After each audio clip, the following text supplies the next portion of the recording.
In today's video, I'm going to show you how to reset the Razer Viper V2 Pro, and it's simple process but a little different from other Razer mice, so make sure you follow along. If you are using any mouse from the Razer Viper lineup, you might be wondering how to perform a factory reset to wipe your profiles, sensitivity settings, and custom configurations.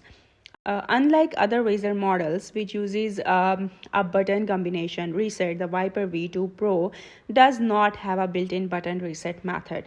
There's no key combination you can press to reset it directly. So instead, the reset must be done through Razer Synapse.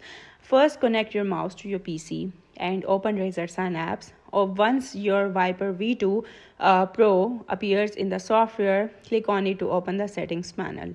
At the top left corner, you will see your currently active profile.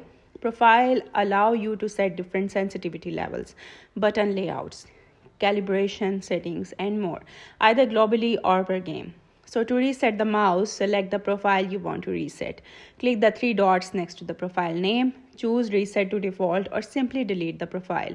If you want to keep a backup, export the profile before deleting it. After resetting, go through the tabs, performance, customize, calibration, and others to ensure everything has reverted to factory settings. This is the only reliable way to reset the Razer Viper V2 Pro, since it doesn't support hardware reset shortcuts. And that's it for today's video. I hope you liked the video. Thank you for watching.